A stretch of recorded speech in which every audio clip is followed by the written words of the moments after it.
watching the way he flipped his head back in a seductive laugh. Those actions used to be mine and mine only, why is he using them on Sydney?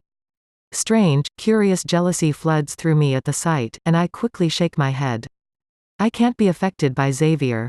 I don't love someone like him, so it shouldn't matter to me. But then why does it hurt? Wes practically drags me into the bright outdoors, my eyes unable to tear away from Xavier on their own. He smiles as I blink once, twice, trying to banish the image of him from my vision. Looks like someone is love-struck, Wes says laughingly, patting me on the shoulder. I knew this would happen. I don't love him, I angrily punch Wes in the arm, and he jokingly staggers backwards. It's okay. Mona, he tries to comfort me. You guys are fated to be together anyways. Why are you so opposed to the idea that you might be in love with him? I freeze, my mind hovering over that one question. Because I don't like him, I cross my arms, trying to hide my discomfort. Yes, you do, he slings one handsome arm over my shoulder. Don't lie to your best friend. Who's that? I finally crack a smile, all the while pulling away from his friendly gesture. I don't have a best friend. That hurts. Mona, Wes holds his stomach as if I had stabbed him. That hurts real bad. He stumbles to the ground, groaning so strangely that it actually looks like he's laughing. I giggle along with him, pulling him up. We begin to walk again. This time a little more relaxed, my mind relieved of worrying about Xavier. Wes might as well be my best friend, because I have practically no one else. No girls want to talk to me, so many being envious, yet horrified over what they had seen today. A hole is in the pit of my stomach now as I realize I don't have a single friend that is a girl. Crawling onto Wes's back. I hold on as he zooms into the forest.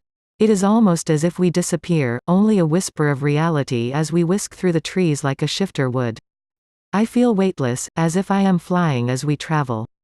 I will never forget this feeling, though it is not quite the same as the time when Xavier was the one beneath me.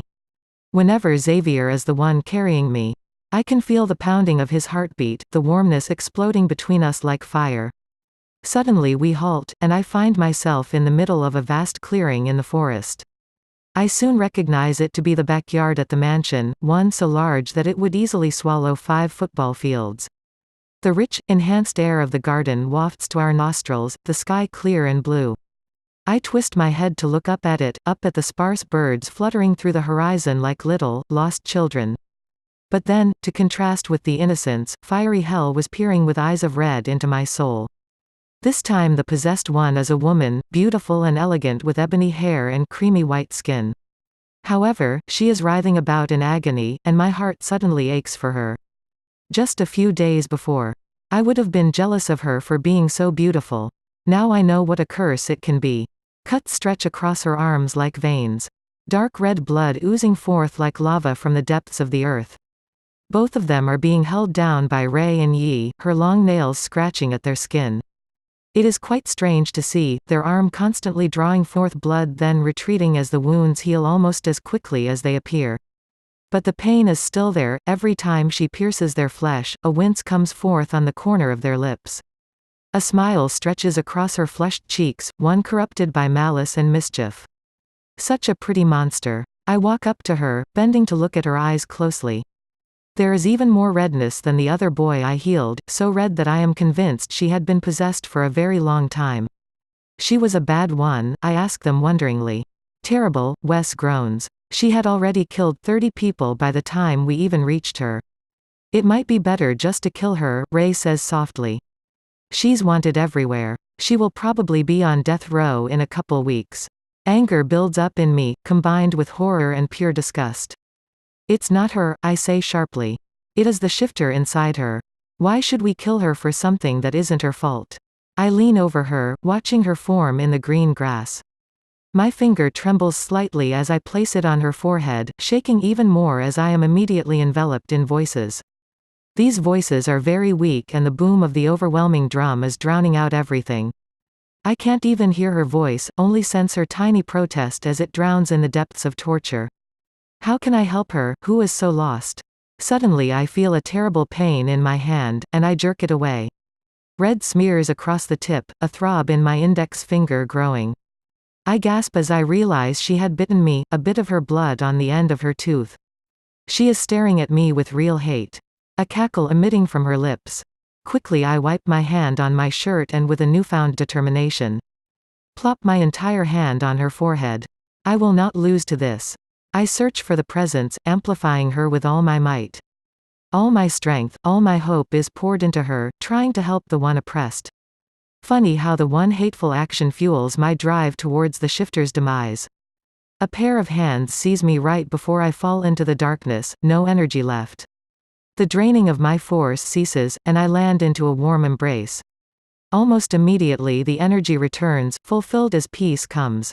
Quickly my eyes fly open, and I find myself to be near Wes, his eyes of concern. You did it again, he smiles weakly. She is saved. I cannot move, for if I do, I will faint. Everything right now seems so dark, so weary. I hate this feeling I have right after helping the monsters, the feeling of complete and total helplessness.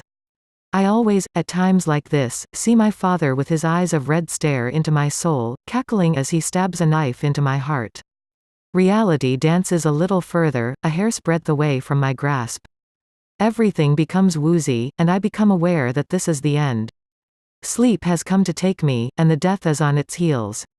My father is chuckling as the blood seeps from my wound. This is what I get for trying to fight against the shifters. I am too weak. Maybe it would be best to close my eyes for a while.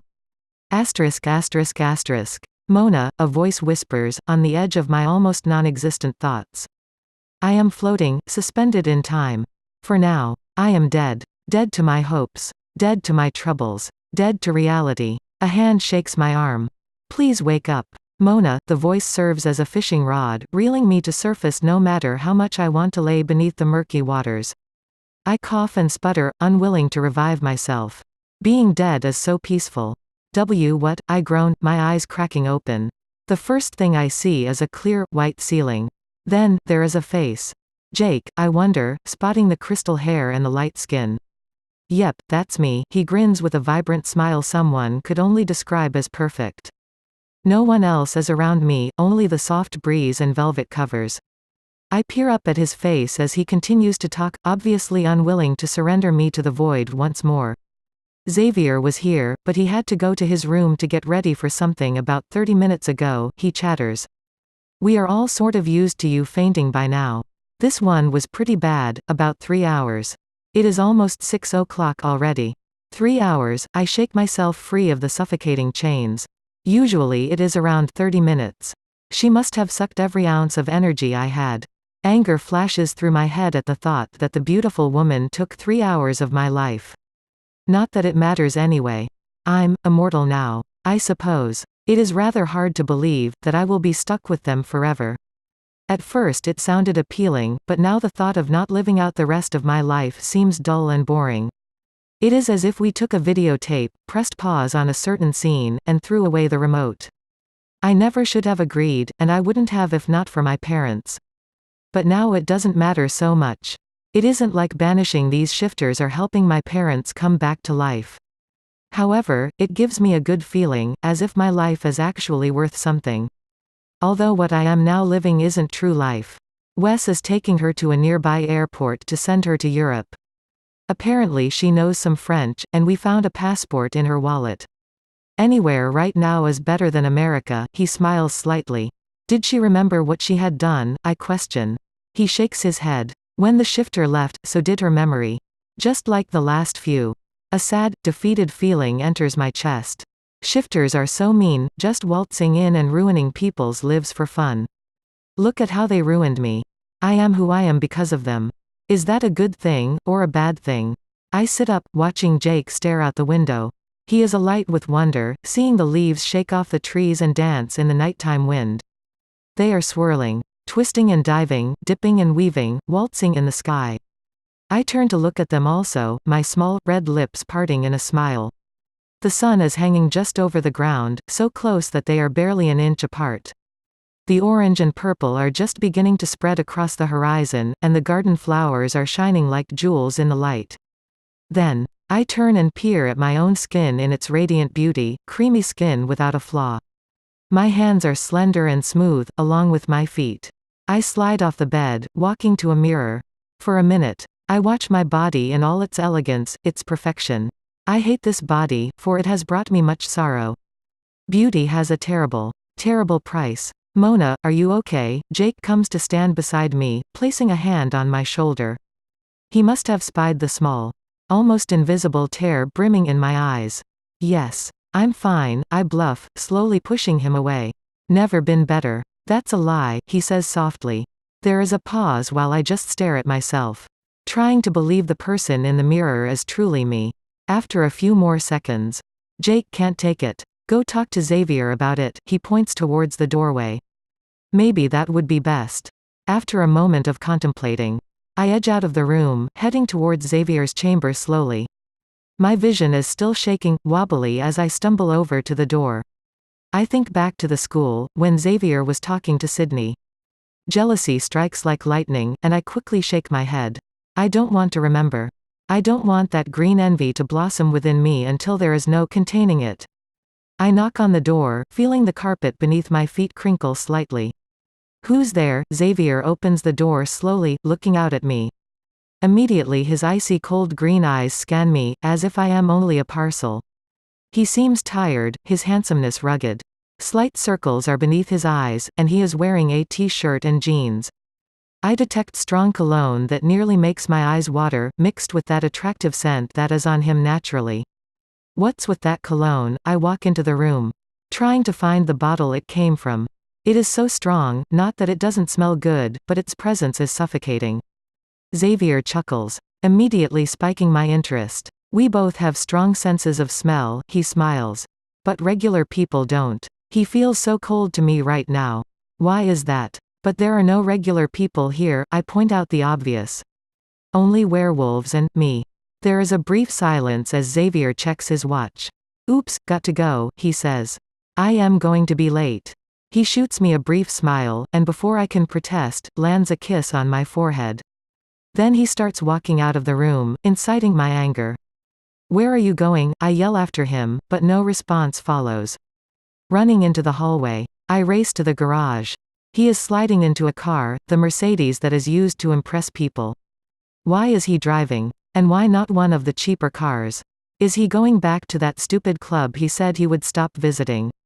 I jog to the front door, and zip into the wild underbrush. Tailing the car, I follow it perfectly. Yi has been teaching me stealth techniques, and I have gotten pretty good at it. My heartbeat pounds furiously in my chest. Why can't Xavier tell me what he is doing? I begin to question my own actions. Why am I acting like the jealous girlfriend? Not that I am his girlfriend. Not at all. I wonder briefly why I am such a good liar to myself. The forest ends, and the houses begin. I find it a little trickier to maneuver through the scenery and behind the car. The car is easier to spot than most, with it being a strikingly red color. However, it must be incredibly easy for him to see me, wearing a light blue shirt, dark jeans and is running like crazy. Quickly I duck behind a bush as the car suddenly halts. Xavier probably caught sight of me, and was wondering if the figure was really me, or a ghost. There is a few more seconds, and then the car starts again. I creep along, trying to let the car get as far ahead as possible without losing it. I almost trip over a branch, scraping my foot slightly as I stumble along. The blood comes forth, and then disappears completely as the wound heals.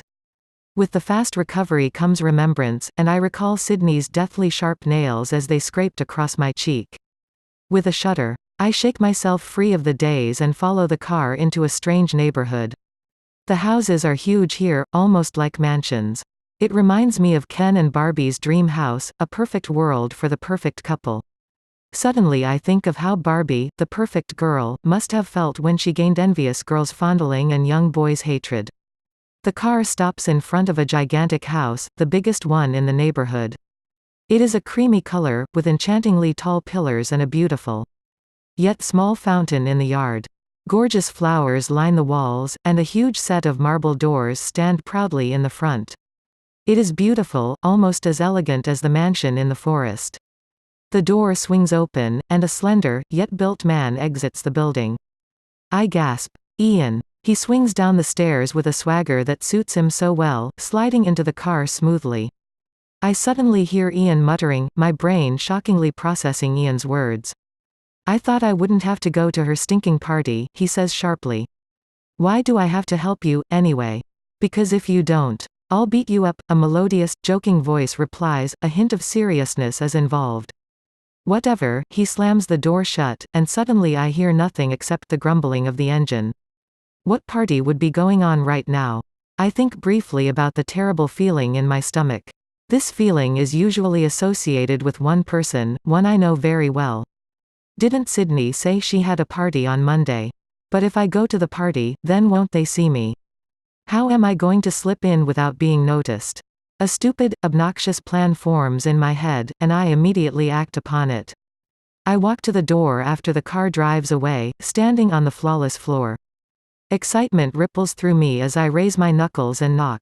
I have never done anything this crazy before. A small, petite girl opens the door, her golden brown eyes staring up at me in wonder. She is very slim, adorned in a mini skirt and a low-cut top, but so tiny she looks like a little girl. Her hair is a bright, dyed red, and her skin is a light brown color, probably generated from some tanning bed. She is pretty, though, with pixie-like facial features and pink, kissable lips. Hey, she scans me slowly, crawling over every inch of me. Then she lights up, joy in her movements. You're really pretty, she smiles, her voice peppy. She sounds like a cheerleader. Yet I can't find it in my heart to dislike the teen. Thank you. I laugh, hoping to win her over. I'm Mona, Ian's girlfriend. Really? I'm his sister. Lauren, she goes wide-eyed. He got lucky this time. You might be the only girl so far that is as hot as he is. I narrow my eyes slightly. Did Ian hypnotize his own sister to be so adoring of him? Yes, I try to get to the point. In fact, I'm trying to find him right now. Do you happen to know where he is?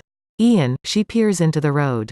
Then back at me. Oh, he left. You just missed him. I choke back a laugh as I realize my plan is working perfectly. Ah, that's too bad, I force a pout to my lips. Where did he go? Maybe I could meet him. Suddenly she grows pale, her hand rising to her mouth. Her lip trembles slightly, and her next words seem restrained. He said he is going to Sydney's house, she says softly, and then her eyes narrow. You know her. My boyfriend's ex-girlfriend, I exclaim with faked recognition. Why would he want to go there? My mouth parts in a perfect, astounded oh along with the girl. I'm sorry Mona, her face grows resolute. But Ian might be cheating on you. He does it all the time. I tell him not to. He never listens to me, though. I mold my expression into one of fury. I need to catch him in the act, I say angrily, all the while laughing inwardly. Yes, she says. But I think it is a party where you won't be welcome. This conversation is going perfectly. What if I somehow get a disguise? I ask energetically, as if the thought just popped into my head. She brightens up also. That's a great idea. Come inside, and I'll dress you in some of my clothes. Swinging the door open wider, she ushers me inside. For a minute, my eyes are overloaded from all the luxury around me, but then they slowly adjust. Dark, elegant couches lay beside a roaring fireplace, a marvelous set of stairs to the side. The main room is huge, accented by a very small pond filled with koi. A gorgeous chandelier hangs above me, crystals casting light along the ceiling. Lauren just walks past all this stuff as if it is nothing, starting up the stairs with the click of her heels. Even with her 4-inch heels she is about 5 inches shorter, and I am wearing sandals. However, she seems to wear an elegance, a dignity I feel that I may be lacking. This a rich girl's aura, full of confidence and self-assurance. I scurry behind her, rather curious to see Lauren's room. As we enter, I notice immediately that it is not a huge room. There is a beautiful, queen-sized bed, accompanied by some nice dressers and a desk with a huge Mac computer. There must be more than this. This is pretty, I try to get her to show off more so I can see the true splendor. Really? You think so? She smiles like a puppy. This isn't even the best part. Though, I laugh as she leads me to another door. It is so easy to read a rich person's mind. She slides the door open to reveal a walk-in closet about the size of her room, with sofas, TVs, and rows of clothes. I stare at the racks, all labeled with the category they fit into. I told Daddy I didn't want a big room, but a big closet instead. And he got me one. She claps her hands happily, and I get a basic idea about just how rich they are. Leading me over to the party dresses rack, she calmly surveys me. Most of my stuff won't fit you, or will be very short. You will just have to try this stuff on. Almost immediately she stacks a pile of dresses on me, and leads me to the huge hall of mirrors. Start now while I find you a suitable wig, she commands, then disappears into another rack. I stare at the clothes, at my body, and back at the clothes. Fun. I slide each dress on, one after the other, wincing at how short each one is. If it is short on Lauren, then that makes it incredibly short on me. Some aren't even past my butt, and others are like shirts.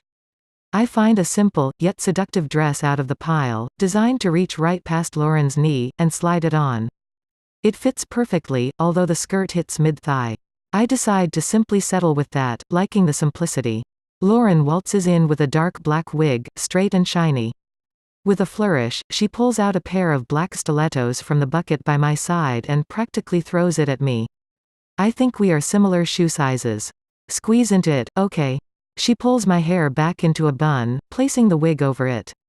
It doesn't look very real, but at least makes me look completely different. I watch myself in the mirror. This will just have to do. Thank you. I offer her my best smile. Now, could you tell me where Sydney's house is? Asterisk asterisk asterisk. I waltz into a dirty yard, stained with beer cans and cigarettes, with disgust. A huge house looms before me, music pounding furiously from within.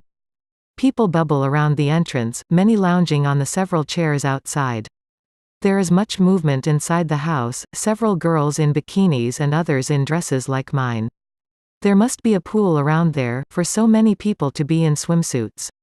Suddenly I feel overdressed. I stumble to the doorway, edging into the crowd slowly. People immediately rub up against me as I am swallowed by the crowd, many of the whispers starting. I stand out like a sore thumb, and I momentarily regret letting Lauren dress me up like a Barbie doll. I should have insisted on jeans and a top, instead of settling for this. Suddenly I spy Xavier's head of blue hair, talking to a random girl in the crowd. She is wearing a light swimsuit cover-up and has brown hair. He leads her away, spiking my interest and even jealousy. What is he doing with her? I back into a corner, my gaze focusing on the two figures navigating through the crowd. I recognize the girl to be one of Sydney's, and my breath catches in my throat. Suddenly, Ian appears, and the girl is immediately whisked away by the enchanting man as Xavier quickly returns to the floor. He smiles at another one of Sydney's girls, initiating the conversation once again. After a few more minutes, Xavier leads the girl to the exact same spot, where Ian appears again with a sly smile across his face. The first girl reappears in the crowd, grinning broadly. What is going on? It is like Xavier is running an operation, snagging a girl that belongs to Sydney and taking them to Ian. He is moving rather quickly, being such a sweet talker that he can get a girl to follow him to the moon in seconds. Who are you? A harsh, abrasive voice asks. I look up into the face of Sydney, her face in a grimace. She is wearing outrageously thick makeup, and a dress that defies all my expectations as far as provocativeness goes. Her heels are much larger than mine, her whole form intimidating. My expression morphs into morbid fear, and I race away from her like lightning. I clatter outside, swinging off my heels. I grab them in my hands as Sydney appears before me, curiously surveying me. A crowd forms around us, many curious to see what she was asking about. Sydney probably regrets calling attention to us, for now people will compare us. Who are you? She asks again, peering into my eyes. I should have gotten contacts. Suddenly she reaches forward and rips the wig from my head. Mona, she screeches. I didn't expect to see you here. She smiles laughingly. I thought you would get that you aren't welcome. I catch the wig as she lets it drop, holding it close to my chest. I just wanted to visit, I squeak, barely above a whisper. Sydney looks at me with a smirk. Well, you got here at just the perfect time. We can finish what we started from this morning. She takes a step forward. We can see if another cut will heal just as quickly as the first one. The pool behind me comes closer and closer as I back up, and soon my feet are on the edge.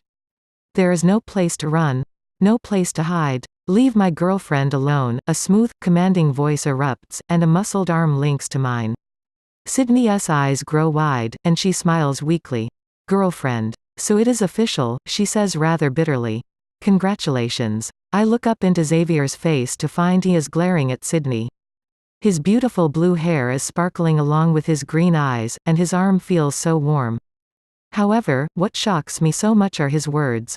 Girlfriend. I am his girlfriend. Ian troops up on my other side. Yeah. Sydney, he says menacingly. Stop being mean. I don't think we can be together anymore, especially with you acting so jealous like this. Sydney gasps along with her many followers, and we can see why. Ian is one of Sydney's strengths. Some of her popularity points. Ian is the quarterback on the football team, and that guy is usually reserved for the best-looking or most popular girl in the school.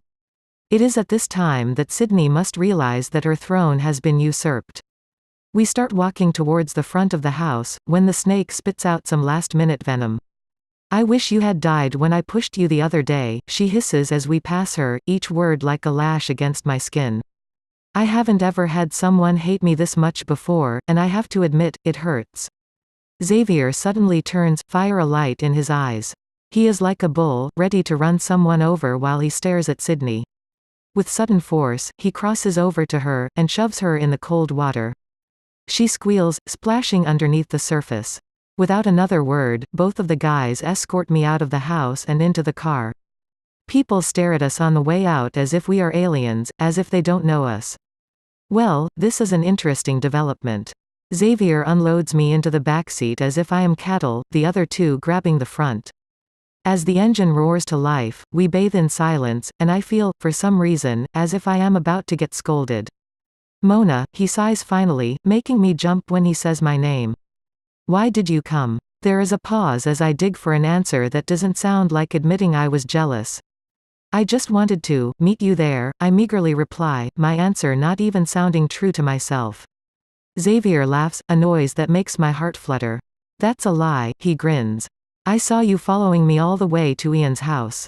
I was that easy to spot, terror strikes my heart. I thought I did pretty good, considering the nearly barren scenery. Well, I've had a lot of practice. He looks to the mirror and our eyes meet.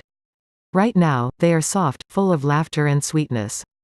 You really shouldn't have come, he emits resignedly. It isn't like the party was much fun for you anyway. Ian twists in his seat to look at me. Where did you get that hot dress, he asks.